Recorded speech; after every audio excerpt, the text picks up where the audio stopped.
Hi everyone, welcome to another video. Now I'm actually working on some Caddis Pupa at the moment. This is just a small quill bodied Caddis Pupa. It's basically I was tying some, I'll show you this is much the same, some dialbacks. It's a dialback style of fly, but tied with much the same colours as this. Now this is where originally the idea came, just to use a good Caddis fly, tie it into a well-known pattern that people like fishing, especially in the still waters, in the lochs, and it will represent midge as well as a Caddis Pupa, so that's why it works so well. But this is I would say, is one of the original flies that I tied a long time ago. So I'm going to tie it, let me show you. It's quite a simple fly to tie. Using quite a heavy hook. This is it's competition heavy. Oh no, competition. It's a Czech Nymph heavyweight. Competition heavyweight is the one I used in the dial back. So it gets down. It sits well in the water. Now you can add weight to this fly. You can add a bead on it. I think I've got the one here. So here's one tied with a bead. This one here, I've got a Goose Biot, but this one doesn't have the Goose Biot on it. You can put it on it. I'm putting it onto this one so I can show you. Now this is a size 16. I would say 12s down. We could tie 10s on it, but I mean 12s are good. 14s, 16s is probably the size I use a lot, especially in the river. Thread choice, up to yourself. I'm using this pale yellow thread from Full and Mill. It's a Pro Thread Twisted, 70 Denier. Just going to quickly wax my thread. And I'm just going to start at the eye. I'm going to lay a thread down. And you ping off the waist. Wind around the bend. Now the body is just a dyed yellow. This is a Quill Peacock eye. So I just remove one of the quills. And you catch this on the way up. Nope. Firstly, got to tie in. There's a small sliver of stem on there which makes it easier to tie on. So we can catch that just at the back, secure it in. Just going to make sure that's tied in. Now I'm going to tie in some floss just to thicken the body up a wee bit. Now if you were weighting the fly, like say lead or even copper wire, which I use quite a lot, you would get the taper by doing that. But because we're using basically an unweighted, I'm just using a yellow floss, so I'm catching it at the top. It's quite easy to come down from there, and then we can work our way back up, getting a taper in the body.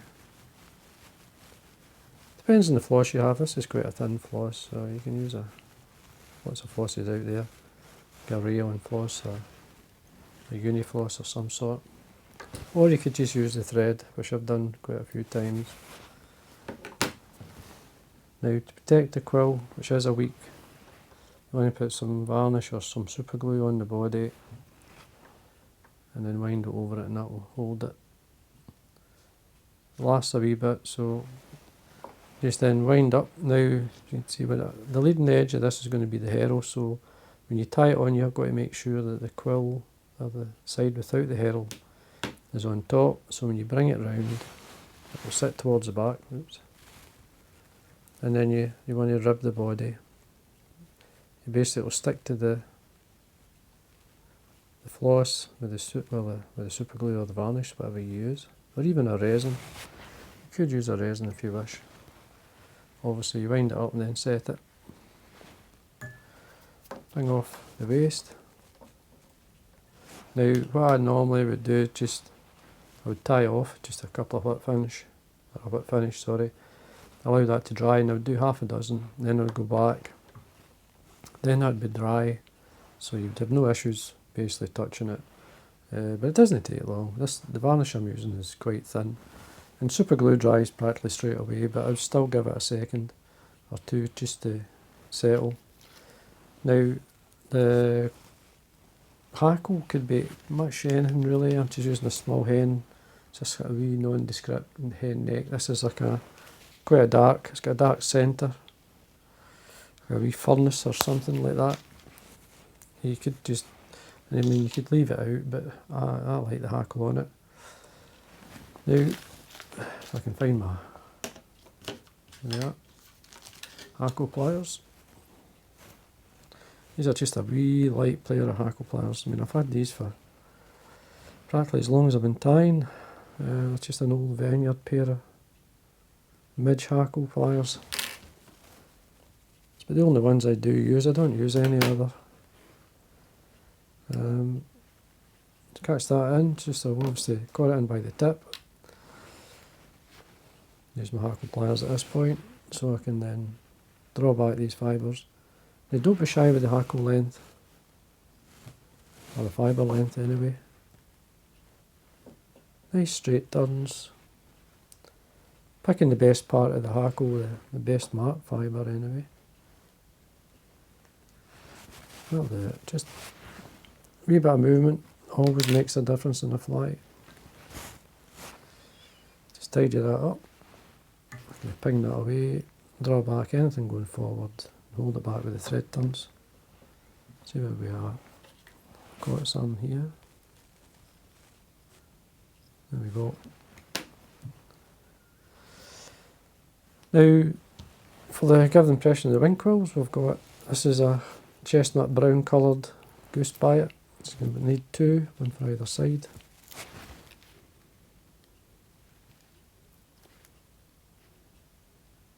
So we want to just line them up. And I should try and show you this. So what I do is I do a straight cut. So with the straight cut, and then I just done one from the outside cut in both sides. Just show you what it looks like. It's hard to do it. I've got to do it away so I can see it. But they're just lined up, just to give the impression of the wing quills, or the wing buds, sorry. Make sure they're lined up. Off them down the side, but maybe a third of the way into the body. Come round with 2 or 3 turns, 2 or 3 tight. Now at this point you can move them around. Just going to slightly drop them down, just checking my length here. And quite long in the Caddis, so have them quite long back, far back. Now what I'm doing is just tidying things up, plenty of turns in there. Now to trim these away, just break them off. Just hold your thread tight and then break them away. See how our quills are sitting. Now if they are a wee bit long or a wee bit short, well, you can always go too late going back for the short side, but just check, let's see what it looks like. Now my side, or your side, is just slightly down. I mean, just to show you that you can actually go back. I'm going to show you. If you're not happy with something, go back. Just slightly dropped on your side. So I'm just going to retie them. I just lifted it up a wee bit. Give you confidence they're going to sit there. That's better. Bring my thread towards the eye. Again, bring it up about maybe head length. Dubbing. Now, I'm using a blend really. I'm using this here, which is Light Hare's Ear and UV, and I'm blending in, if I can find it in my desk, it's like everything that blows around. I've got a CBC feather dyed brown, or chestnut brown. There we are, just to show you the colour. So I've cut away the fibre, and then I've mixed it into some of the dubbing there, so it's there.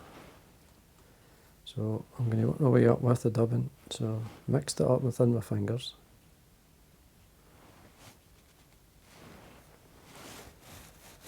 These are blends I've used for years and years, and full mill make these blends now, but I've blended these dubbins for a long time, and I've got a bit of a pedigree behind them.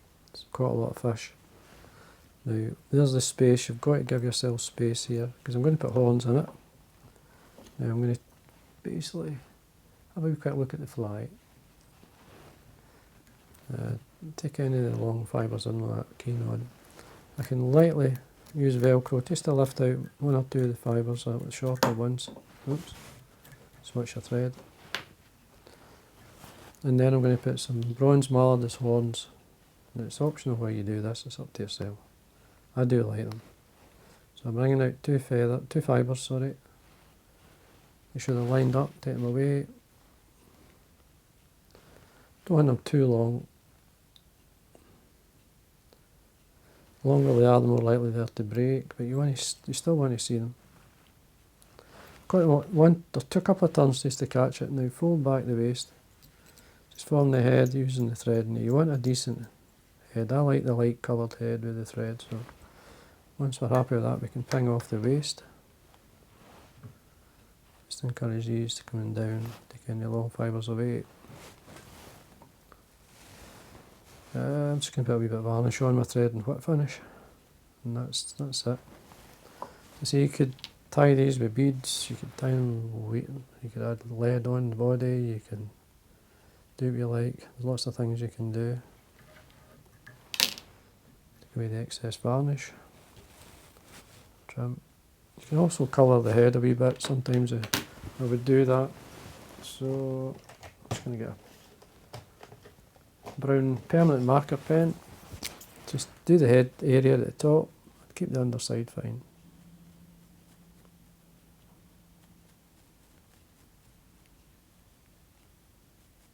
There we go. Just give it a second to dry, and then you could put a wee touch of varnish just on the top, a wee bead.